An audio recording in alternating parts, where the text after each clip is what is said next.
Dear brothers and sisters in Christ, where do you turn when all your hopes are absolutely crushed?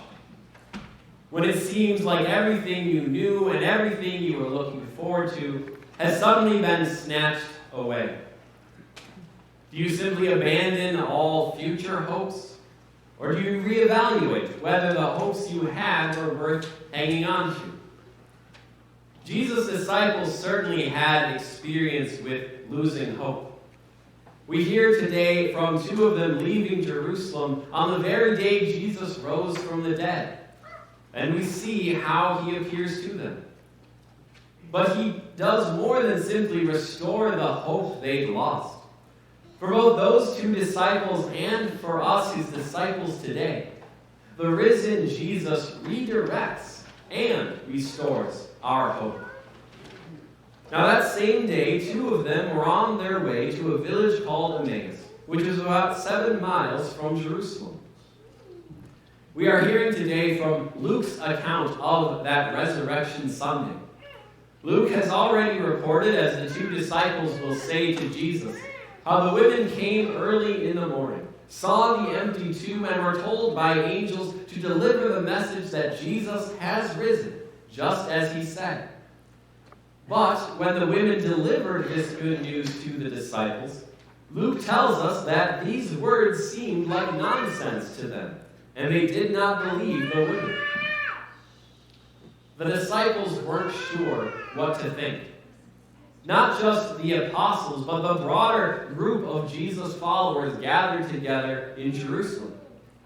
And so we see these two going back and forth in discussion and debate about everything that had happened while they were walking along. And then all of a sudden, Jesus himself comes walking up next to them. But they were prevented from recognizing him. Jesus had shown himself to Mary Magdalene, the other women, Simon Peter, and later that evening, he would show himself to the whole group that was gathered that day. But for now, he keeps these disciples from recognizing him. He asks them what they're talking about, and this simple question stops them in their tracks. The one named Cleopas answered him, "Are you the only visitor in Jerusalem who doesn't know the things that happened there in these days?" Cleopas and his companion can hardly believe that anyone on the roads leaving Jerusalem that day wouldn't know what had happened in the last 3 days. But Jesus doesn't let them dodge the question. He urges them onward to keep talking about these things. So they said the things concerning Jesus of Nazareth, who was a prophet powerful in action and speech before God and all the people, and how our chief priests and leaders handed him over to be sentenced to death, and they crucified him. They tell of how Jesus was a powerful prophet put to death in a most violent, humiliating way. And they tell how his death has crushed their hopes about him. But we were hoping that he was the one who was about to redeem Israel. These disciples had hoped for great things from Jesus. Yet in a matter of a few days, all their hope was lost. Even the report of the women failed to restore them. Instead, they had been debating what all this meant while they traveled. It's devastating when such high hopes are crushed. And yet the hope they had was lost so easily, in large part because it was never in the right place to begin with. They had hope in Jesus. They had hope in him as the Messiah even. But their idea of what Messiah would do, of what he would be, of what it would mean to redeem Israel, was misdirected and misplaced. Like so many of the people, they had been looking to Jesus as a Messiah who would bring earthly redemption. They were looking for someone to redeem them from Roman oppression. But their own leaders had handed Jesus over to those very Romans to have him crucified. And how was a dead Messiah going to redeem anyone? lest we be too harsh on Cleopas and his companion, and on the rest of the disciples back in Jerusalem hiding in fear. We should recognize just how easy it is for us to misplace our hopes too. We too can lose sight of why Jesus came, what his true work was and is as God's anointed one. While we might not envision a worldly Messiah in exactly the same way, our thinking can still fall along similar lines. We might be tempted to think that Jesus came to give us ease and comfort, to think that Jesus came to give us wealth and success, to think that Jesus came to remove every problem we might face in this life. Such misplaced hopes are very popular. You can easily find plenty of preachers proclaiming just such a Christ, just such a gospel, which is really no gospel at all. Because the question to ask, whether such misplaced hopes come from our own hearts or from the influence of others, is the same one I started the sermon with. What happens when those hopes are crushed?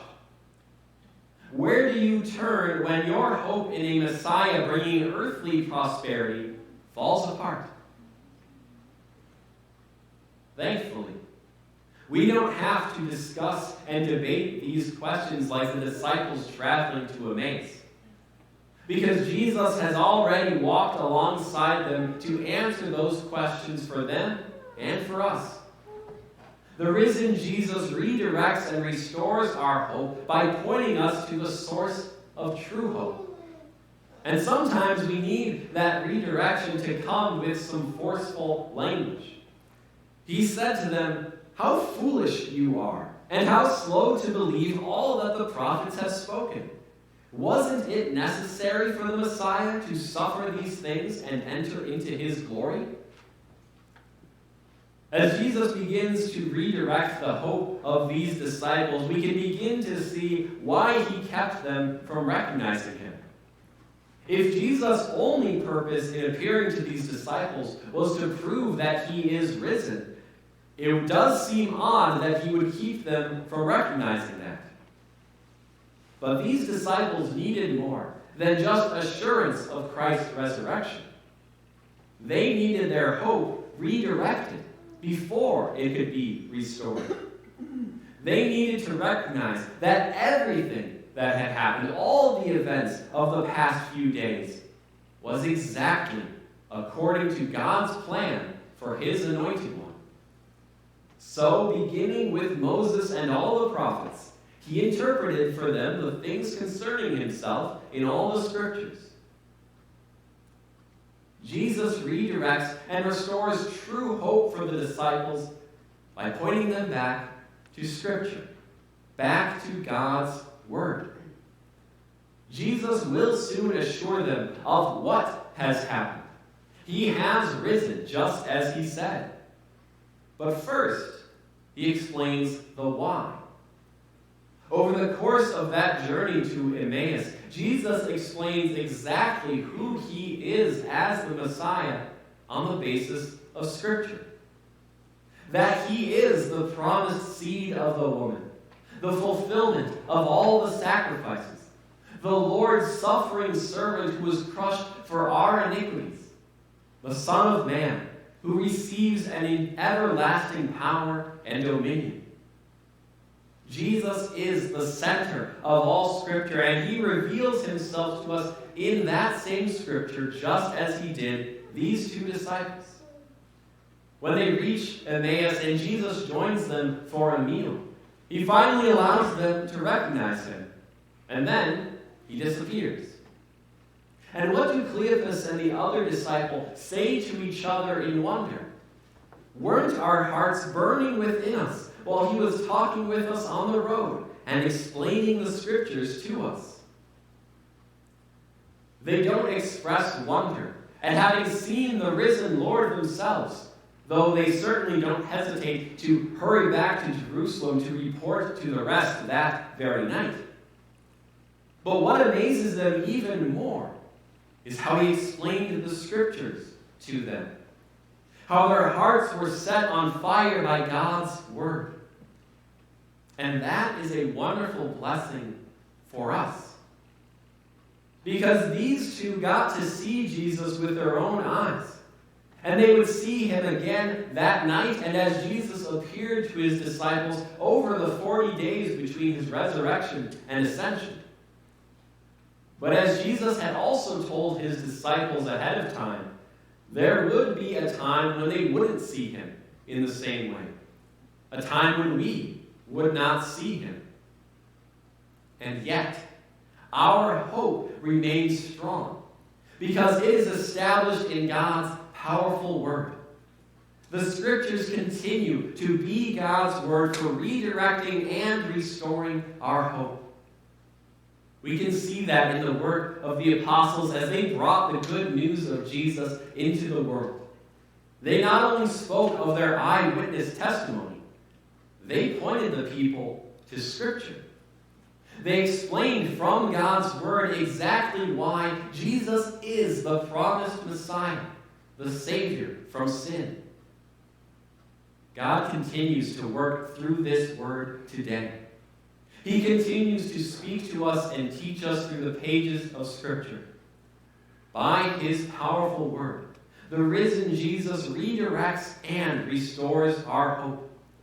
He directs us away from putting our hope in ourselves and our own ideas, and he redirects us to our true hope.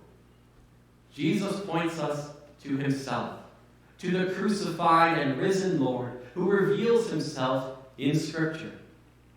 And based on him, our hope is restored and will never fail us as our risen Savior walks alongside us, guiding us to our heavenly home.